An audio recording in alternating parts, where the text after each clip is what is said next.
अस्सलाम वालेकुम नाजरीन, प्रोग्राम ग्राउंड जीरो के साथ मैं हूं शफा यूसुफ से ही। मुल्क में पेट्रोल की बढ़ती कीमतों का तूफान अभी थमा न था कि मानसून बारिशों के शदीद सिलसिले ने एक और बहरान खड़ा कर दिया है, जिसमें कीमती इंसानी जानों के ज़िया के साथ साथ इंफ्रास्ट्रक्चर की भी तबाही देखने में आई है। गुज़िश्ता 24 घंटों के दौरान जुड़वा शहरों रावलपिंडी और इस्लामाबाद में 240 मिलीमीटर से ज़ायद बारिश रिकॉर्ड की गई है, जिसके बाद रावलपिंडी समेत चकवाल में रेन इमरजेंसी नाफिज कर दी गई है। जबकि बारिशों से ताज़ा तरीन इतलात के मुताबिक पंजाब के मुख्तलिफ इलाकों में तूफ़ानी बारिशों से 54 अफराद जाँ बहक हुए हैं और हालिया बारिशों से हलाकतों की तादाद 395 से तजावज़ कर गई है। रावलपिंडी में गुज़िश्ता रात और आज सुबह होने वाली बारिश के बाद नाला लई के अतराफ खतरे के सायरन बजाए दिए गए हैं और नाला लई, कटारियाँ और गवाल मंडी में इनखला की वार्निंग जारी कर दी गई है।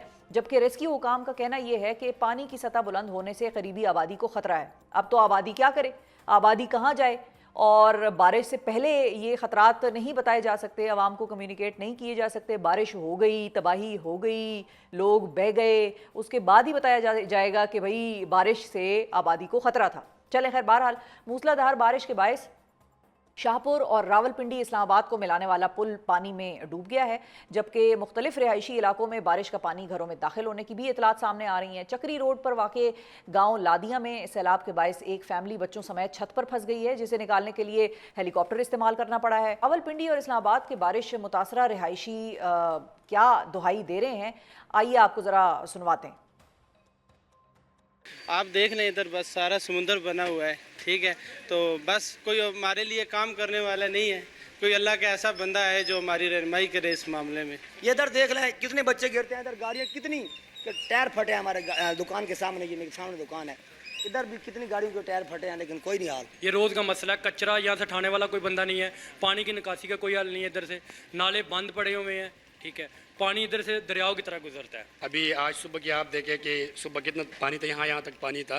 तो यहाँ का जो है कोई नदी नालों का कोई न सफाई का कोई ख्याल रखते हैं, न कोई साफ़ करने सफाई करने वाला है, न क्या है, कोई इंतज़ामिया खामोश तमाशाई बनी हुई है। जब पेशेंट होता है, बीमार शुमार होता है, बहुत मुश्किल से हॉस्पिटल लेके जाना पड़ेगा और अक्षय में ऊपर पानी आ जाता है। अभी थोड़ा सा बारिश हुआ, ये इतना पानी डैम हो गया। नाले बंद है तो कोई इंतज़ामिया नहीं है यहाँ पे, या कोई आके सफाई करा ले, या इनका कोई मतलब काम वगैरह कोई पूछने वाला ही नहीं है यहाँ पे। तो अवाम के तासुरात तो आपने सुने, वो अपनी जगह, मगर मौसमियाती तब्दीली और बारिशों के तनाजुर में हमारे मेट्रोपॉलिटन शहर तालाब और डैम का नक्शा क्यों पेश करने लग गए हैं। हमारी अर्बन प्लानिंग में वो क्या झोल हैं जिनकी वजह से हमारा शहरी इंफ्रास्ट्रक्चर मुतासर हो रहा है। क्यों कभी बारिशों से पहले प्रिवेंटिव मेजर्स नहीं लिए जाते, क्यों ये सायरन्स बारिशों से पहले नहीं बजा दिए जाते या हुक्मरानों के कानों में नहीं बजते, क्यों आम आवाम को डूबना पड़ता है हर मरतबा, आम आवाम के घर, इंफ्रास्ट्रक्चर, उनका माली नुकसान हर मरतबा होता है। उसके बावजूद हुकूमत अपने जो इक़दामात हैं उनको करने में और वक्त पर करने में नाकाम क्यों रहते हैं। और अब इस सारे मसले का हल है क्या, क्योंकि ये किसी एक मोहल्ले या एक आबादी की बात हम नहीं कर रहे, ये तकरीबन पूरे पाकिस्तान या पंजाब का इलाका, जेलम, चकवाल, ये सारे शहरी इलाके जो डूबे पड़े हैं इस वक्त पानी के ज़ेरे आब हैं। सो इन सब में अगर इंफ्रास्ट्रक्चरल फ्लॉज हैं, फॉल्ट्स हैं, तो इनको ठीक कैसे करेंगे, अब ये बहुत बड़ा सवाल है और ये शायद हुकूमत का भी बहुत बड़ा चैलेंज है। इस पर बात करते हैं, हमारे साथ मौजूद हैं अर्बन प्लानिंग पर काम करने वाली तंजीम एटम कैंप के शरीक बानी और अर्बन इकोनॉमिस्ट नवीद इफ्तिखार साहब। अस्सलाम वालेकुम नवीद साहब। जी अस्सलाम वालेकुम जी। बहुत शुक्रिया नवीद साहब, आपने वक्त निकाला। हम 365 न्यूज़ की नुमाइंदा महविश कमास खान साहिबा हमारे साथ मौजूद हैं, उनसे ज़रा मैं एक अपडेट ले लूँ और फिर मैं आपकी तरफ आती हूँ। सर अस्सलाम वालेकुम महविश। वालेकुम अस्सलाम। बहुत शुक्रिया महविश। सबसे पहले तो ये बताइए कि आप इस वक्त नाला लई के पास मौजूद हैं, क्या सिचुएशन है वहाँ पर इस वक्त, क्या अपडेट्स हैं? देखिए, जिस तरह खैबर पुख्तनख्वा में हमने देखा कि बारिश जो है वो रहमत की बजाय जहमत बन गई, यही सूरत हाल पंजाब में भी देखने लगी हमें। जिस तरह चकवाल की बात करें, जेलम की बात करें और फिर खासकर रावलपिंडी जो कि इस्लामाबाद का जुड़वा शहर समझा जाता है, यहाँ पर भी सिचुएशन उसी तरह रही। यहाँ पर निचले दर्जे का सैलाब आया। अगर मैं ये जिस एरिया में मौजूद हूँ जहाँ से नाला लई का आगाज़ होता है, यहाँ की बात करूँ तो यहाँ सुबह का वक्त जब बारिशें ज़्यादा होती रही, जब देखा जाए तो कल रात से 16 घंटे मुसलसल बारिश होती रही, जिसके बाद जो जो है ये नाला लई 4-5 मीटर के बजाय जो है वो 22 मिलीमीटर तक पहुंच गया था, जिसके बाद पूरा रावलपिंडी शहर जो है वो पानी में डूब गया था। कुछ ऐसे जगह है जहां पर सादिकाबाद की अगर बात करें तो वहां पर घरों में पानी घुस गया था और घर जो है वो आधे आधे पानी में डूब गए थे।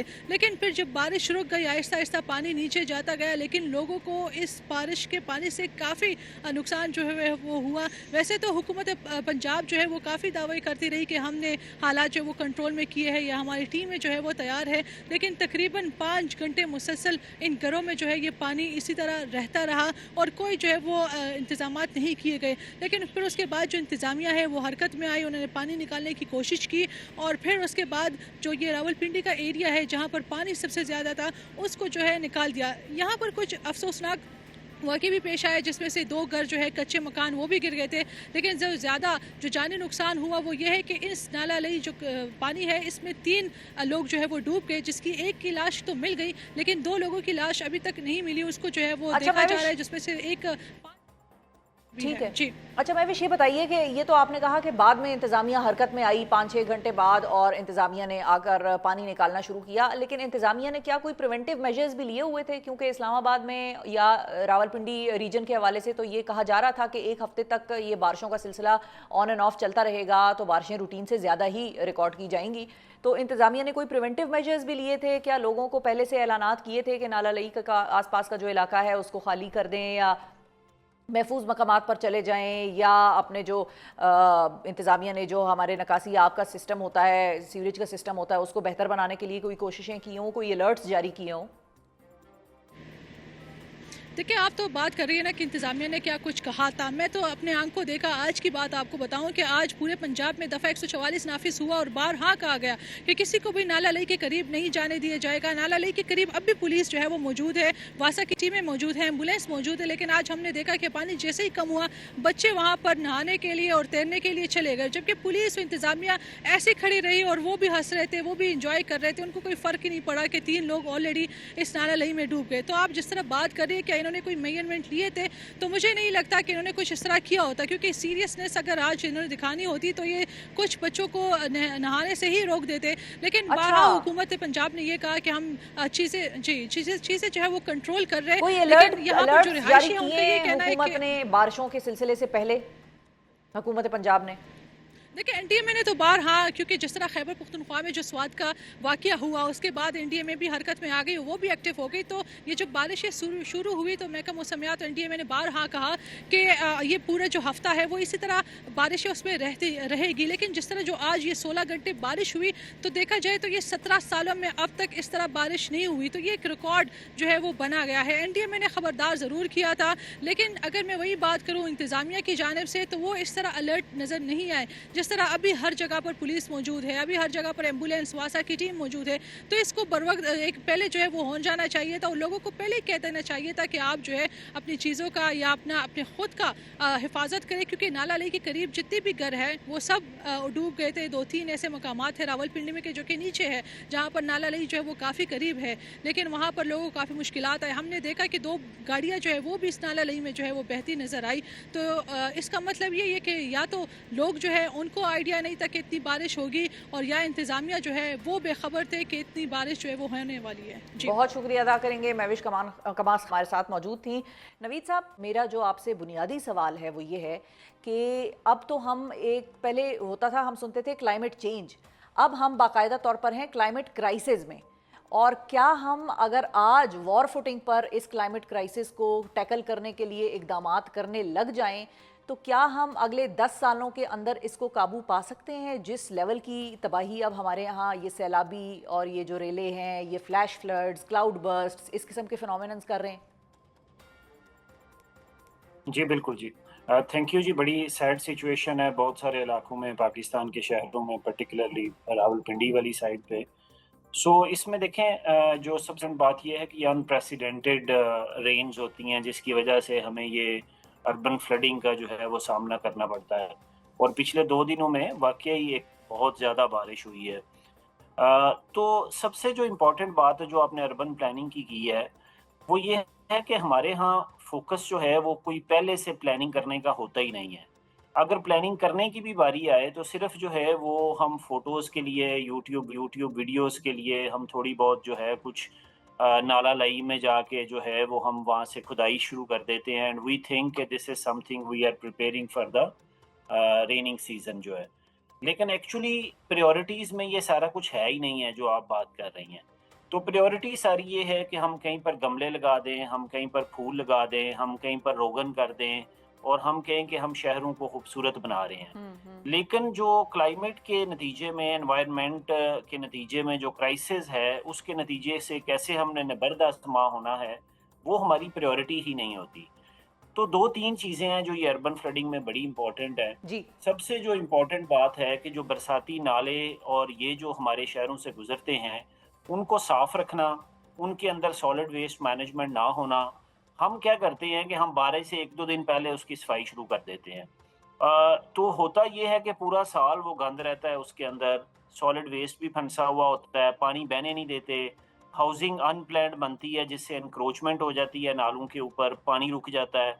तो एक तो ये सबसे इम्पोर्टेंट एस्पेक्ट है, हमें पहले समझना पड़ेगा ये क्यों ऐसा होता है। एक और चीज़ कि आप जो आइडेंटिफाई कर रहे हैं इश्यूज़, ये तो ठीक है, आम आदमी भी शायद ये समझता है कि भाई शॉपर अगर नालों में फंस जाएंगे तो वहाँ से पानी का निकास कैसे होगा। लेकिन एक चीज़ जो हमने देखी, पाकिस्तान में कुछ बड़ी बड़ी सोसाइटीज़ हैं और इस मरतबा वहाँ पर भी पानी, मतलब सड़कें डूब गई, लैंडस्केपिंग कुछ इस किस्म की थी, या तो खूबसूरती के लिए लैंडस्केपिंग इस तरह की खुद से रखी हुई थी, या जेन्युइनली वो पहाड़ी एक इलाका था और वहाँ पर जिस तरीके से, तो हमने तो अब इस्लामाबाद पिंडी में तो बाकायदा तौर पे बड़ी बड़ी सोसाइटीज़ डूब गई, लोगों के घरों में पानी चला गया।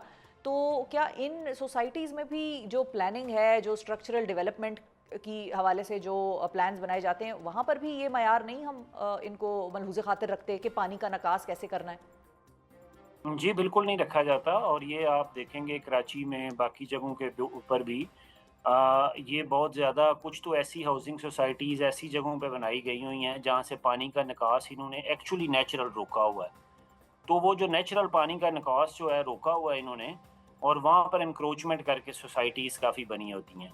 सेकंड इसका एस्पेक्ट ये है कि चूँकि ये सारी इतनी एनफोर्समेंट और इतनी जो है वो इन सोसाइटीज़ की भी नहीं होती कि इनको चेक किया जाए कि क्या इनके प्लान्स ठीक बने हुए हैं, नहीं ठीक बने हुए, इनके पानी के निकास का क्या है, किस तरह की सिमुलेशंस इन्होंने रन की हुई हैं। तो वो हाउसिंग जिनको हम कह रहे हैं एक्चुअली कि ये बड़ी अच्छी हैं, बड़ी साफ़ सुथरी हैं, सिर्फ पाकिस्तान में ये कल्चर ये है कि ऐसी प्राइवेट हाउसिंग सोसाइटी को हम समझते हैं कि ये बहुत अच्छी अर्बन प्लानिंग इन्होंने की हुई है। हालांकि उनकी भी इतनी ही पुअर है जितनी कि आप किसी भी अंदरून शहर की पुअर प्लानिंग हमारी हुई होती है।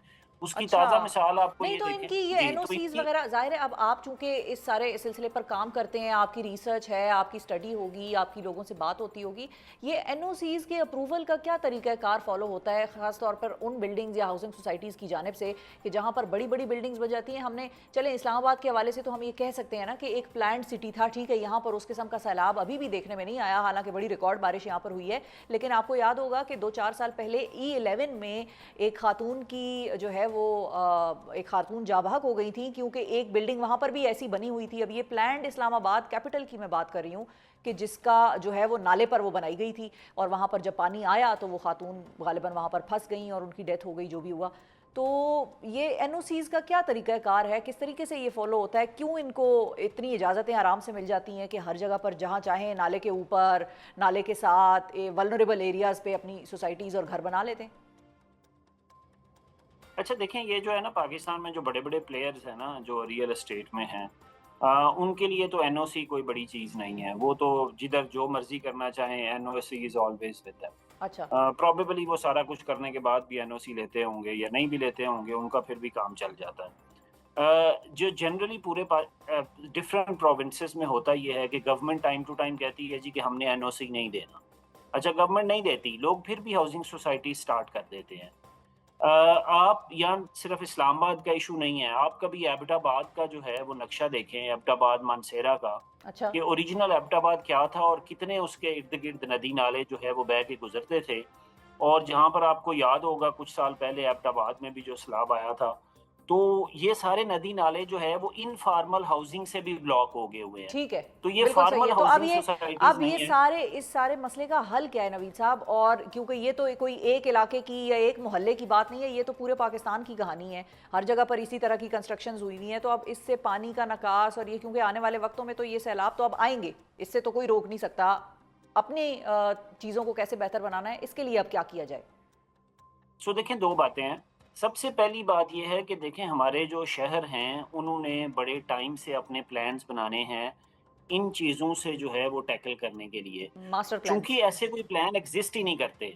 मतलब आप रावलपिंडी का कहें कि रावलपिंडी का प्लान किधर है, अर्बन फ्लडिंग प्लान, आप वेबसाइट से ढूंढ के दिखा दें, there is no such plan available.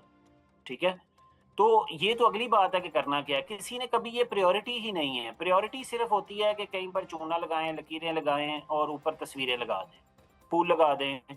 ये प्रायोरिटी ही नहीं है कि सबसे पहले तो हमें ये प्रायोरिटी का तयन सही करना पड़ेगा कि शहरों का मतलब ये है कि हमने लोगों की ज़िंदगियां, लोगों की जायदादें, इनको प्रोटेक्ट करने के लिए, ये जो डिज़ास्टर्स हैं इनसे मैनेज करने के लिए, हमने लोगों को टाइमली इवन अवेयर करने के लिए कि इन इलाकों में ये एक्सपेक्टेड है, आपने क्या प्रिकॉशंस लेनी है, ये सारा प्लान का हिस्सा होता है जिसको हम कहते हैं अडेप्टेशन प्लान।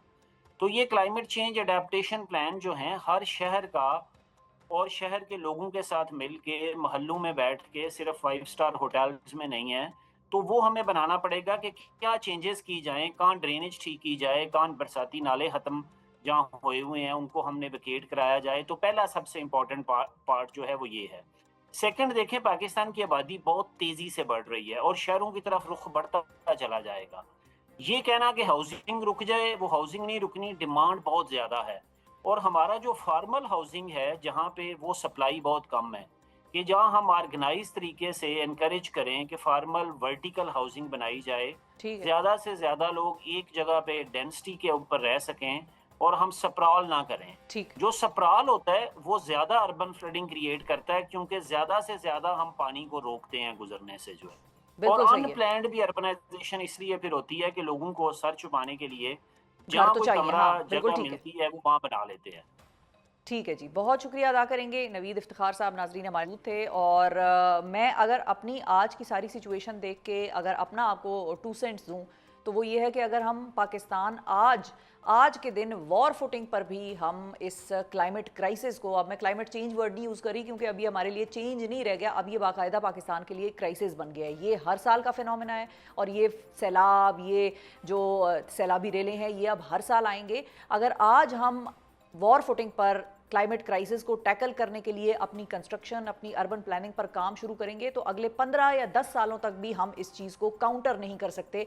ये हमारे खिलाफ इतना स्ट्रॉन्ग हो गया ये इस जो सारा मामला है। तो अब अल्लाह खैर करे कि हमारे लोग किस तरीके से इस बारिश से नबरदाज़मा हो रहे हैं, अल्लाह ताला उनको भी महफूज रखे। हम रुख करेंगे सियासी फ्रंट का कि जहाँ PTI के अंदरूनी इख्तलाफात की बाज़गश्त इमरान खान की जेल से पार्टी क़यादत पर इसी हवाले से जाहिर की गई नाराज़गी के बावजूद थमने का नाम नहीं ले रही और आए रोज़ किसी एक नए एपिसोड की तरह सामने आ रही है। ताज़ा तरीन इतलात के मुताबिक PTI के 2 सेनेट उम्मीदवारों इरफान सलीम और आयशा बानो के पार्टी हिदायत के बावजूद अपने कागजात नामजदगी वापस लेने से इनकार की बात हो रही है, जबकि PTI ने सेनेट की नशिस्तों पर तमाम उम्मीदवारों के बिला मुकाबला इंतखाब के लिए अपोजिशन के साथ मुआहिदे के तनाजुर में अपने इजाफी उम्मीदवारों को दस्तबरदार करवाने का फैसला किया है, जिसमें उसको फ़िलहाल नाकामी का सामना करना पड़ रहा है।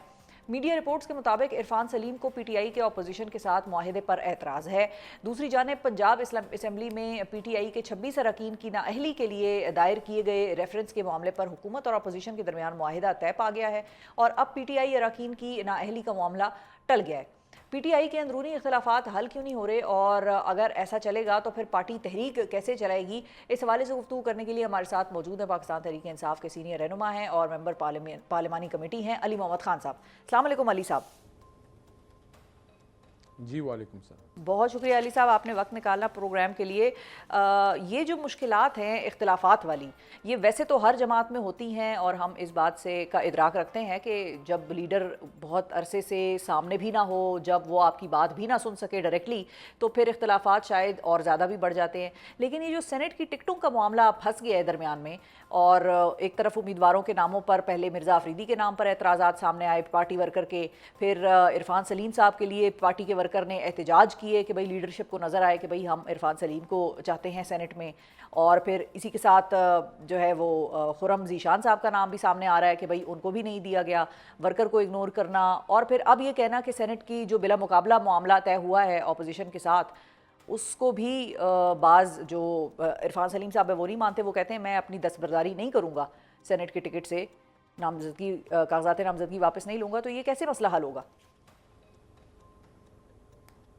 जी बहुत शुक्रिया। बिस्मिल्लाहिर्रहमानिर्रहीम, अल्लाहुम्मा सल्लि अला मुहम्मदिन व अला आलि मुहम्मद।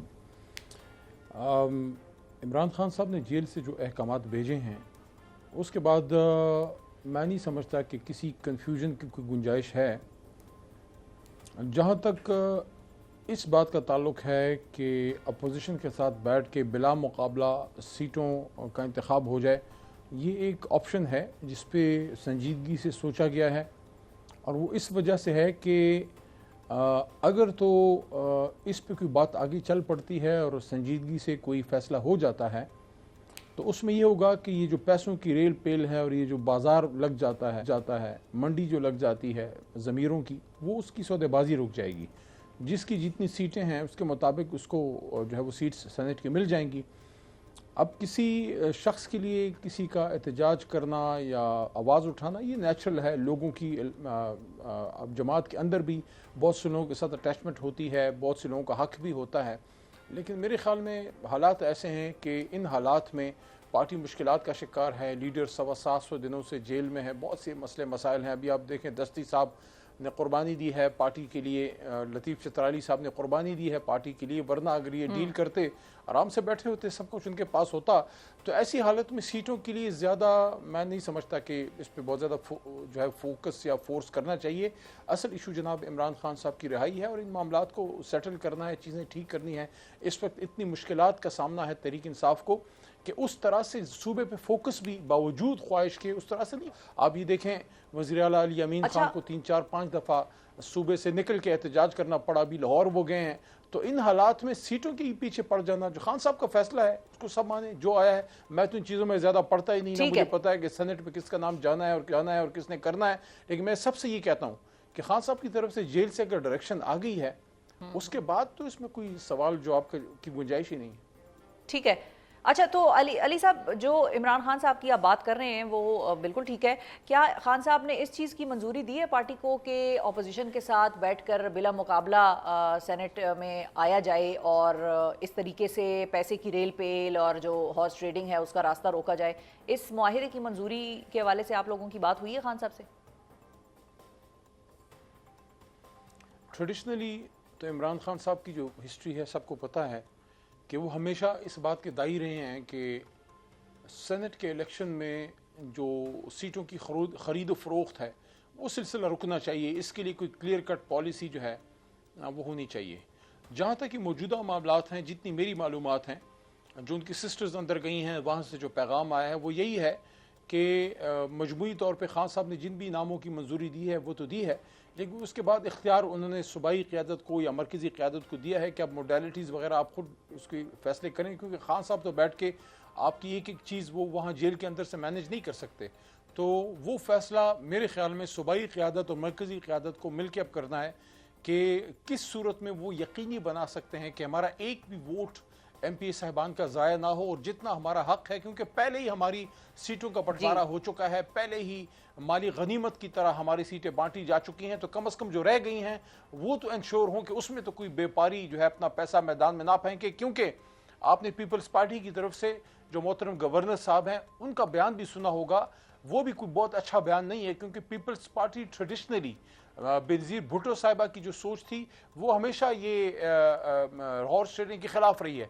तो अगर इस वक्त पीपल्स पार्टी इस लाइन पे सोच रही है तो ये अपने मरहूम लीडर की सोच से मैं नहीं समझता मुताबिकत रखती है।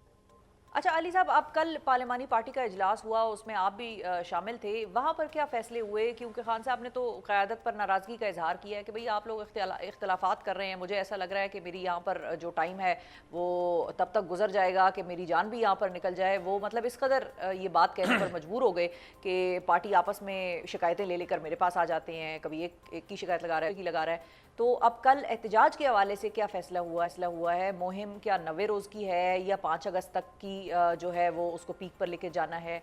क्या प्लानिंग हुई है? कितना आप लोगों को लगता है मौसर तरीके से आप लोग कम बैक करेंगे 26 नवंबर के बाद?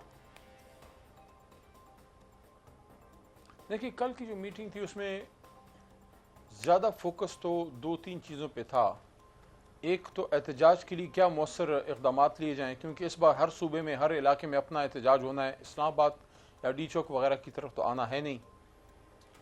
तो अच्छा। पंजाब की सूरत हाल तफसील से डिस्कस हुई, क्योंकि पंजाब में जो फस्तायत का लेवल है, तो डिटेल में तो मैं नहीं जाऊंगा, लेकिन इन चीज़ों को डिस्कस किया गया कि एहतजाज वहाँ किस तरीके से, कहाँ कहाँ किस तरीके से हो। और दूसरा जो हमारे मेम्बरान के ऊपर ऑन स्लॉट है, जो हमारे मेम्बरान को एक तरह से तलवार सर पे रख के उनको मैं समझता हूँ कि इमरान खान साहब से हटाने की कोशिश की जा रही है। ये जो दस्ती साहब के साथ हुआ है या लतीफ़ चित्राली साहब के साथ, ये बहुत बड़ी बड़ी बातें हैं। यानी कि लतीफ़ चित्राली चित्राल से हैं, इमरान खान के पुराने वर्कर्स में से हैं, और उनको सज़ा सुनाई गई है 10 साल से ज़्यादा, सीट भी चली गई। इंशाल्लाह उनको रिलीफ मिलेगा, हम अपने रब से पुरुमीद हैं, लेकिन इस वक्त तो उनको एक बहुत बड़े मसले का सामना है। हमारे अपोजिशन लीडर जो है उमर यूब साहब के खिलाफ रेफरेंस जा चुका है इलेक्शन कमीशन में। दस्ती साहब को देखें, चाहे किसी को पसंद हो या ना पसंद हो, लेकिन मैं 2-3 लोगों का बड़ा मोतरफ हूँ। इस वजह से नहीं कि मैं हमारे हलीफ रहे हैं या हमारी जमात में है। मैं शेख रशीद साहब को बड़ा पसंद करता हूँ। मैंने काबीना में शेख रशीद को देखा, वो गरीब की मजदूर की बात करते थे। इंसान में कमियां होती हैं, मुझ में 1000 होंगी, उनमें 10 होंगी। कमियों को ना देखें, खूबी को देखें कि इस बड़े ऐवानों में, जिसका हम एक तरह से अल्लाह ने हमें हिस्सा बनाया, वरना हम इस काबिल नहीं है, हमारे पास इतना पैसा, इतना माल नहीं है। खान साहब की तहरीक इंसाफ की बरकत है, मेरे जैसे मिडिल क्लास लोग भी आ गए हैं। लेकिन मैंने उन ऐवानों में उस आदमी को गरीब की मजदूर की बात करते और कौला रसूलुल्लाह सल्लल्लाहु अलैहि वसल्लम की बात करते सुना। दूसरा, दस्ती साहब middle class, lower middle class के रिप्रेजेंटेटिव हैं। मैं ये नहीं कहता कि वो 2 वक्त की रोटी के मोहताज हैं। तो और आपको अली साहब कमाया है अल्लाह की करम से, लेकिन वो तर्जमान है। He is facing the music, he is paying the price. Dasti साहब is paying the price for staying loyal to IK. तो बाकी जो है अभी हमारे फैसलाबाद का सुना केसेस आ रहे हैं। आपको क्या खदशा है कि और कितने ऐसे दुआ है कि एक मेरी जिनके खिलाफ इस किस्म की साजिश हो रही है या लेकिन अगर होता भी है तो बड़ी तरीक में ये चीजें आती हैं, बड़ी तरीक में ये चीजें आती हैं। अल्टीमेट गोल क्या है? रूल ऑफ लॉ प्रिवेल करे, ये मुल्क आम पाकिस्तानी का पाकिस्तान बने। आज आपने देखा बारिशें हुई, सारा कुछ हुआ, हमने वो गंदी सियासत नहीं की जो हमारे खिलाफ हुई जब हमारे सूबे में वो वाकया हुआ, हम समझते हैं वो भी नहीं होना चाहिए था। लेकिन आज आपने देखा, इन लोगों की प्रायोरिटीज देखें कि जिस तरीके से वो सायरन बज रहा था, that is how you rule Pakistan. ठीक है। अच्छा अली साहब, 40 साल से पंजाब में आप इसलिए बैठे, आपके अपने खर्चे देखें, शाखर्चियां देखें, और आम आवाम को बचाने के लिए वो आपके पता नहीं वो कैसा कोई सायरन है, वही सायरन उठा के उनको दे देते जो आज मियां नवाज शरीफ की मर्सिडीज बेंज से आगे लगा हुआ था, वो दे देते ताकि पाकिस्तानियों की जानें बच जाती। ये प्रायोरिटीज हैं। People are dying, your leaders are going to the hill stations. I am not saying don't go to hill station, मैं ये नहीं कह रहा मत जाओ, लेकिन मैं ये कह रहा हूं कि आपके अपने बच्चे अगर मर रहे हो, पानी में बह रहे हो, आप सैर के लिए जाएंगे या वहां कहीं खड़े होंगे, कोई इंतजाम का वो करेंगे? यार 3 बार के वजीर आजम हो। अच्छा, ये बात तो ऐसी बात तो अली साहब, ऐसी बात तो आप लोगों के वजीर आजम वजीर आला ने भी की है कि मैंने उधर तंबू तो नहीं लगाने थे सवात में। तो इस किस्म की स्टेटमेंट्स तो अली एक मिनट शिफा बीबी, एक मिनट इसको ठीक करें, ये सही करें। इस पे थोड़ी सी वजाहत कहीं से आई थी, लेकिन ये बहुत गलत इसका किया गया है। वो जब वो बात अली अमीन ने की थी, तब तक सवात का वाकया नहीं हुआ था। वो अडयाला जेल आए थे, बारिश हो रही थी, उनसे पूछा गया था, उन्होंने कहा था कि मैं हर जगह जाके तंबू तो नहीं दे सकता। वो वाकया नहीं हुआ था, वो सवात के वाले से नहीं कहा था। उनका पूरे जिले में, पूरे सूबे में मेरी डिस्ट्रिक्ट टीमें मौजूद है, डिप्टी कमिश्नर मौजूद हैं। वो सवात के वाकये से पहले हुआ था उनका बयान, उसको फिर उसके साथ जोड़ दिया गया। अच्छा, आपने सवाल किया है, थोड़ी सी वजाहत, क्लैरिफिकेशन आ गई, बिल्कुल सही है। अच्छा, फाइनली और क्विकली ये बताइए अली साहब कि अब केपी में तो आप लोग इस फार्मूले की तरफ जा रहे हैं कि बिला मुकाबला हॉर्स ट्रेडिंग को रोकने के लिए सेनेट का इंतखाब करा लिया जाए, अपोजिशन के साथ भी मिलकर। उस अपोजिशन में JUIFA भी शामिल है। क्या वफाक में JUIFA आप लोगों की तहरीक में किसी तौर पर आ सकती है? कल हमारे पास हाफिज अब्दुल्ला साहब मौजूद थे प्रोग्राम में, वो ये कहते हैं कि अगर PTI अब भी हमसे बात करना चाहती है या हमें अपने साथ मिलाना चाहती है तो हमारे दरवाजे खुले। तो क्या आप लोग उनको एक मरतबा फिर दोबारा अप्रोच करने की कोशिश करेंगे, या उनकी तरफ से पैगाम आए तो आप लोग उसको कंसिडर करेंगे? क्या वहाँ पर वफाक में कोई इत्तेहाद हो सकता है आपका? मुझे इस पर थोड़ा बोलने दीजिएगा। देखें, सियासत में आप बात करते हैं, मैं इस बात का हामी हूँ कि मौलाना साहब के साथ हम चलें। आर्जी जो अभी जो तहरीक का टाइम है, ये तो बड़ी आर्जी सी चीज़ें हैं, जल्द या बदेर खान साहब ने निकल ही आना है। खान साहब के पीछे कौम है। मैं तो उस विजन की बात कर रहा हूँ कि इमरान खान जो मदनी रियासत की सोच लेके चले हैं पाकिस्तान को बनाने के लिए, तो उस सिलसिले में मौलाना फजल रहमान उनके फितरी हलीफ बनते हैं। लेकिन दुनियावी चीज़ें ऐसी हैं, लोग बीच में आके वो सारा हो जाता है, वो फासला बन जाता है। मैं समझता हूँ फजल रहमान साहब का वो बयान थोड़ा नेगेटिव गया है, क्योंकि देखें, हम हलीफ अगर हैं, साथी हैं, तो फिर हमें ये हक नहीं होता कि अपने साथी के बारे में ये कहें कि इस जमात के ये ओहदा उसको दे दें। अगर हमारी जमात ने फैसला इमरान खान साहब ने किया है कि अली अमीन वजीर आला होगा, तो फिर मौलाना साहब को उनके साथ चलना होगा, क्योंकि हम ये डिमांड नहीं कर सकते। मैंने अज़राए तफन्नुन ये बात की थी जब उधर से ये डिमांड आई कि क्या हम ये मुतालबा कर सकते हैं कि फजल रहमान साहब की जमात को मौलाना शिरानी साहब हेड करें तो साथ चलेंगे? नहीं, हमारा हक नहीं बनता, इसी तरह उनका हक नहीं बनता। तो इस तरह होता है अलायंसेस में कि यू टेक इट और यू लीव इट। तो आपको अपनी क़ियादत को एक्सेप्ट करते हुए साथ जाना होगा। लेकिन मैं सारी इख्तलाफात के बावजूद मैं ये कहता हूँ कि फजल रहमान साहब और हमारा अगर साथ हो तो बेहतर है। और एक चीज़ और भी, जिस तरह खैबर पख्तूनख्वा में मैं ये भारी दिल से ही कह रहा हूँ, मैं कोई खुश नहीं हूँ, मैं किसी सियासी जमात की नाकामी पे उस पर खुश नहीं होता, लेकिन मैं ये कहता हूँ कि खैबर पख्तूनख्वा ने रिजेक्ट किया, लेकिन जब वो हमारे नज़दीक आए, इस अलायंस से दूर हुए, जो हुकूमती अलायंस है, जब वो इमरान खान साहब के नजरिए के नज़दीक आए हैं, हकीकी अपोजिशन के नज़दीक आए हैं, लोगों ने इज्जत देना शुरू की है। तो मैं ये समझता हूँ कि अगर वो हमारे करीब आएंगे, साथ हम चलेंगे, उनकी भी पॉलिटिक्स रिवाइव होगी। ठीक है, वो उसमें एक सवाल बस यही है कि आप लोग उनको कैसे अपने करीब लाएंगे। ये आप लोगों पे भी मुनहसर है ना कि मौलाना साहब आप लोगों के करीब आए। अली अमीन गंडापुर साहब के स्टेटमेंट्स की वो लोग भी बात करते हैं कि भाई गंडापुर की स्टेटमेंट्स ऐसी हैं तो हम कैसे उनके करीब का ख्याल करें ना। अच्छा, दोनों वाइस वर्सा चले जी, मौलाना साहब गंडापुर साहब का ख्याल नहीं जाता। अच्छा ठीक है, और गंडापुर साहब जो है वो मौलाना साहब नंबर 22 पे नहीं जाता। हमारे पास कोई कश्मीर कमेटी नहीं है, हमारे पास नजरिया है, हमारे पास अवाम है, हमारे पास हक का रास्ता है। हक के रास्ते पे चलना है तो इमरान खान अडियाला की असीर के साथ हाथ मिलाएं, देखें फिर अवाम कैसे आपको सर पे बैठाती है। बहुत शुक्रिया अदा करेंगे अली मोहम्मद खान साहब। नाजरीन, पाकिस्तान तहरीक के सीनियर रहनुमा हमारे साथ मौजूद थे। उन्होंने कहा, बेसिकली जो बात वो कर रहे थे वो यही कह रहे थे कि मौलाना साहब के साथ चलना चाहते हैं, उनको गंडापुर साहब को एक्सेप्ट करना पड़ेगा, गंडापुर साहब को जो है वो उनके हवाले से दोनों को एक दूसरे का ख्याल रखना पड़ेगा। और साथ ही उन्होंने ये भी बड़ी इंटरेस्टिंग बात की कि हमारे पास उनको देने के लिए कोई बंगला नंबर 22 या कश्मीर कमेटी नहीं है, बल्कि हम उनको अवाम की इज्जत दिला सकते हैं कि वो इमरान खान अडियाला जेल के कैदी से हाथ मिलाएं और फिर देखें कि अवाम उनको कैसे इज्जत देती है। आटा महंगा, चीनी महंगी, पेट्रोल महंगा, बिजली महंगी, ये दुहाई तो पुरानी है, मगर आज भी फी किलो डबल सेंचुरी वाली चीनी और 272 रुपए फी लीटर पेट्रोल खरीदने वाली बेबस आवाम का अलमिया और जख्म नए हैं। कल की अपोजिशन और आज की हुकूमत को तो ये शायद याद ना हो कि पीटीआई दौर में पेट्रोल समेत दीगर आइटम्स की कीमत बढ़ने पर वो तनकीद और तानों के कौन से तीर साबिक हुक्मरानों पर बरसाया करते थे, मगर भला हो मीडिया कैमरों के जरिए बनने वाले उस आर्काइवल फुटेज का जो तारीख की तरह खुद कभी झूठ नहीं बोला करती। सच कड़वा होता है और माजी में अपनी ही कही हुई बात उतनी ही तल्ख होती है जितना इस वक्त महंगा सांस और महंगे बिल्स भरने वाली आवाम महसूस कर रही है। गुज़िश्ता 2 हफ्तों के दौरान 2 दफ़ा पेट्रोल बम चल चुका है और गुज़िश्ता 2 माह के दौरान चीनी की कीमत में 40 रुपए फ़ी किलो इजाफे का कड़वा घूंट भी यही आवाम भर चुकी है। आज 5 लाख टन चीनी की पहली एक्सपोर्ट और बाद में इंपोर्ट के खामोशी से अहकामात देने वाले वज़ीर आज़म शहबाज शरीफ कल तक चीनी के इसी इशू पर पीटीआई हुकूमत को कैसे लताड़ा करते थे, ज़रा सुनिए। एक ऐसा पाकिस्तान है कि जहां पर पहले चीनी बाहर भेजी जाती है, अरबों रुपए जेब में डाले जाते हैं, फिर चीनी बाहर से मंगवाई जाती है, अरबों रुपए जेब में डाले जाते हैं।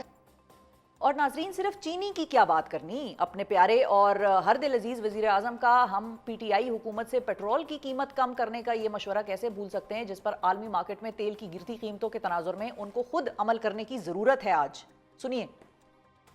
तेल की जो कीमत है हुकूमत को 70 रुपए फी लीटर फिल फॉर, उसमें कमी करनी चाहिए। उससे फायदा क्या होगा, आपकी इन्फ्लेशन कम होगी और हुकूमत को कोई नुकसान नहीं होगा। कतन हुकूमत को कोई नुकसान नहीं होगा। अब ये तो हो नहीं सकता कि वज़ीर आज़म शहबाज शरीफ के बयानात का जिक्र हो और वज़ीर आला पंजाब मरीम नवाज़ साहिबा के उन सियासी अक़वाल ज़र्री का तज़किरा ना हो कि जिनमें वो बाकायदा माजी का हवाला देकर साबिक़ वज़ीर आज़म इमरान खान को एक मखसूस नाम से पुकारा करती थी।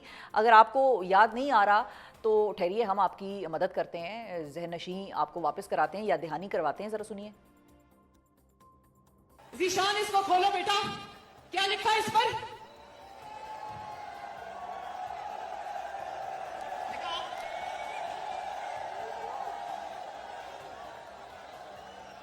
जब बिजली और पेट्रोल की कीमतों में इजाफा हो तो समझ जाओ कि वजीर आजम चोर है। चलें, दो कप्तानों के बयानात तो हमने सुन लिए, मगर अभी दो ऐसी ओपनिंग बैटर्स को भूल जाना बड़ी ज्यादती होगी कि जो कल तक पेट्रोल, बिजली, गैस और दीगर अशिया की कीमतों में इजाफे पर उस वक्त के हुक्मरानों को कुछ ऐसे अंदाज में शर्म दिलाने की स्ट्रोक्स खेला करती थी कि बस सुनने वाला भी शर्मा जाए। सुनिए। पेट्रोल रात के अंधेरे में तुम्हें बढ़ाने में शर्म नहीं आई? दिल नहीं हिला कि पाकिस्तान की आवाम जो रोटी नहीं खा सकती, जो दवाई नहीं खरीद सकती। अब उस वक्त शर्म किसको आई और आज शर्मिंदा किसे होना चाहिए, इसका फैसला तो हम खुद नहीं कर सकते, मगर वो नारों भरा एहतजाज आज भी चीख चीख कर कुछ याद दिलाने की कोशिश कर रहा है। जरा ये भी देख लें। आटा महंगा, हाय हाय, चीनी महंगी, हाय हाय, आटा महंगा, हाय हाय, बिजली महंगी, हाय हाय, बिजली महंगी, हाय हाय, गैस महंगी, हाय हाय, गैस महंगी, हाय हाय। मौजूदा हुक्मरानों के ये सारे माजी के बयानात सुनने के बाद अब सिर्फ इतना ही कहने की हिम्मत बाकी बची है कि हैरान हूँ, दिल को रोऊं कि पीटूं जिगर को मैं। अवाम को महंगाई के हाथों रोने और पीटने पर मजबूर करने वाली नून लीग हुकूमत बस यही याद रखे कि इक़्तिदार आजमाइश होता है और हर कोई इस आजमाइश में पूरा नहीं उतरता। जब अपनी बारी आए तो बेहतरीन डिलीवर करने की कोशिश करें, ना कि सिर्फ फैसले अपने हवाले से करें कि जहाँ पर अपनी तनख्वाहें भी बढ़ानी हैं, अपनी मराद भी बढ़ानी हैं, अपना जो है वो हर किस्म का फ़ायदा भी करना है, लेकिन आवाम ही ने टैक्स भी देना है क्योंकि पाकिस्तान चलाने की ज़िम्मेदारी तो आवाम की है। आवाम ही की कटौतियाँ भी होंगी तनख्वाहों की, क्यों? क्योंकि पाकिस्तान चलाने की ज़िम्मेदारी तो आवाम की है। आवाम ही जो है वो पिसेगी, क्यों? उसी ने सब्सिडीज़ जो हैं वो उसी की कम होंगी, उसी के प्रोडक्ट्स की रेगुलेटरी ड्यूटीज़ भी जो हैं वो बढ़ जाएंगी और उमरा जिनको कहा जाता है, जो कि करता धरता है मुल्क के, उनकी रेगुलेटरी ड्यूटीज़ जो हैं वो कम हो जाएंगी। क्यों? क्योंकि आखिर में आवाम ही ने इस मुल्क को चलाना है। तो जब आप हुक्मरान हैं तो आज आप ये फैसला करें कि कौन सा फ़ैसला आपका आवाम पर भारी पड़ रहा है, आवाम की ज़िंदगी को मुश्किल कर रहा है, और कौन सा फ़ैसला आपका अपनी ज़िंदगी को आसान कर रहा है। मेरा ख्याल है इससे बेहतरीन पैराया या पैमाना नहीं हो सकता किसी भी गवर्नमेंट को जज करने का कि वो आवाम को कैसे रिलीफ दे रहे हैं और वो अपने लिए क्या कर रहे हैं। इसी के साथ आज के प्रोग्राम से मुझे दीजिए इजाज़त। अपना बहुत ख्याल रखिए, हमें और पाकिस्तान को दुआओं में याद रखिए। अल्लाह हाफ़िज़।